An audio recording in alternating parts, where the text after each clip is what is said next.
بیٹی کا گھر بسانا چاہتے بھی تھے اور بیٹی کا گھر بسانا جانتے بھی تھے، اور آپ نے اسی لحاظ سے ایسی تربیت کی، ایسی تعلیم دی، اور برمحل بر موقع آپ نے ایسی ایسی باتیں کی کہ حضرت فاطمہ کا حوصلہ بڑھتا رہا۔ یہ نہیں کہا کہ یہ تو داماد کنگلا ہے، ہم تو سمجھے تھے، ہمیں پہلے اس نے بتایا تھا ہماری وہاں 2 ڈور کارنر کی دکان ہے اور ادھر ہماری آٹے کی مل ہے اور ادھر ہماری کپڑے کی فیکٹری ہے، یوں بتایا تھا وہ بتایا تھا۔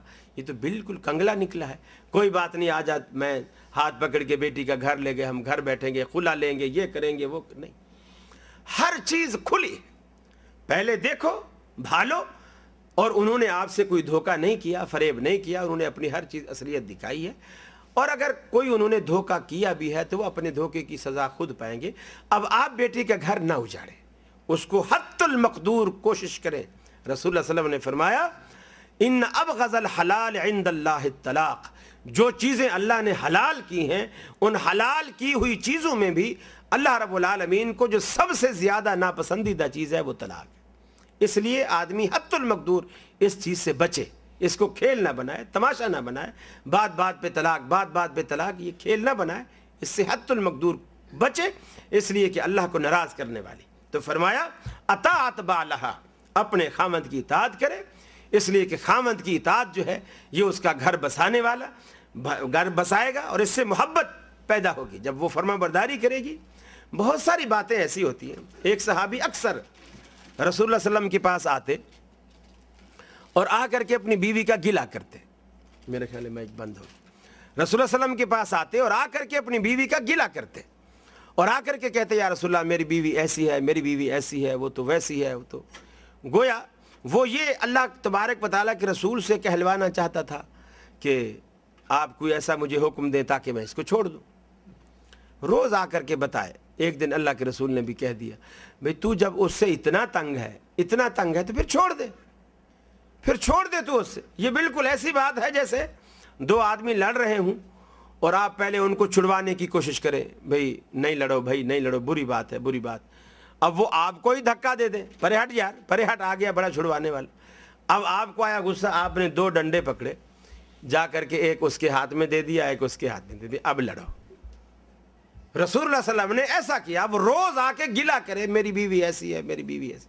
تو آپ نے فرمایا جب اتنا تنگ ہے تو کاہے کو رکھے ہوئے ہے، چھوڑ دے اس کو۔ اب جب اللہ کے رسول نے کہا نا چھوڑ دے، یہ ایسا تھا جیسے آپ نے ڈنڈا پکڑا دیا کہ اب مار اس کو۔ اب وہ کہنے لگا یا رسول اللہ وہ چھوڑ تو دوں لیکن وہ پھر روٹی بھی پکاتی ہے، پھر وہ کپڑے بھی دھوتی ہے، تو چھوڑ دوں گا تو پھر کپڑے بھی مجھے دھونے پڑیں گے، پھر روٹی بھی مجھے پکانی پڑیں گی۔ تو آپ نے فرمایا پھر سہ لے، جب تیرے کو اس کی کچھ خوبیاں بھی، یہ رسول صلی اللہ علیہ وسلم کا عام حکم ہے کہ ہر عورت میں اگر کوئی برائیاں نظر آ رہی ہیں تو اس میں یقیناً کچھ اچھائیاں بھی ہوں گی، تو جس وقت اس کی کوئی برائی تمہیں تنگ کرتی ہے، کوئی برائی تمہیں ستاتی ہے، تو اس وقت اس کی کسی خوبی کو یاد کیا کرو، تاکہ وہ اس کی وہ جو نفرت آئی ہے اس کی برائی کی وجہ سے وہ نفرت بیٹھ جائے، وہ نفرت دب جائے۔ تو خامند کی اطاعت کا رسول اللہ صلی اللہ علیہ وسلم نے اتنا حکم دیا ہے کہ عورت جو ہے وہ خامند کی فرما برداری کرے، خامند کی اطاعت کرے، خامند جس جگہ جانے سے منع کرے اس سے منع ہو۔ حتیٰ کہ رسول اللہ صلی اللہ علیہ وسلم نے فرمایا اس قدر اطاعت کہ اگر عورت تندور پہ روٹیاں لگا رہی ہے، روٹیاں لگی ہوئی ہیں، ابھی اتارنی ہے، نہیں اتارے گی تو جل جائے گی، اور اس وقت اس کو خامند نے اپنے پاس بلایا ہے، فرمایا وہ روٹی کو جلنے کے لیے چھوڑ دے، اور خامند کے حکم میں تاخیر نہ کرے، فوراً اس کے پاس جائے۔ رسول اللہ صلی اللہ علیہ وسلم نے جہاں تک اطاعت کا حکم دیا ہے، یہ 3 باتیں اگر عورت کر لے، جنت کے تھے دروازے اللہ رب العالمین اس پر کھول دے گا۔ چوتھی بات رسول اللہ صلی اللہ علیہ وسلم نے فرمایا احسنت فرجہا، کہ اگر کوئی عورت اپنی آبرو کی حفاظت کرتی ہے، احسنت فرجہا، اپنی آبرو کی حفاظت کرتی ہے، عزت کی حفاظت کرتی ہے، نکاح کے بعد عورت کی عزت خامند کی امانت ہے، اسی طرح خامند کی عزت عورت کی امانت ہے۔ خامند غیر جگہ نہیں جائے گا، عورت غیر جگہ نہیں جائے گی، دونوں پر غیر جگہ جانا، غیر منکوحہ جگہ پر جانا دونوں پر حرام ہے۔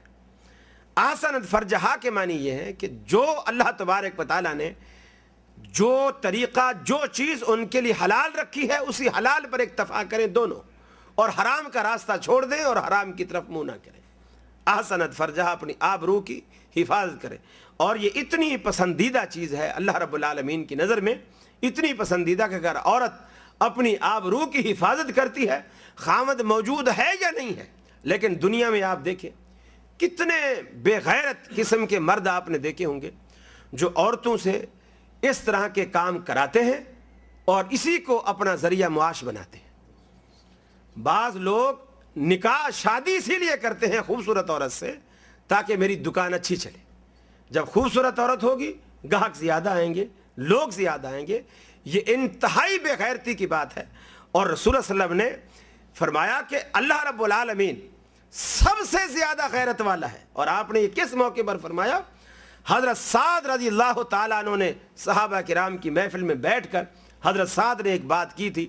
آپ نے فرمایا تھا لو رأیت رجلا مع امراتی لأضربہ بالسیف، اگر میں اپنی آنکھوں سے کسی آدمی کو اپنی بیوی کے پاس دیکھ لوں لأضربہ بالسیف، میں اپنی تلوار سے دونوں کا سر قلم کر دوں گا.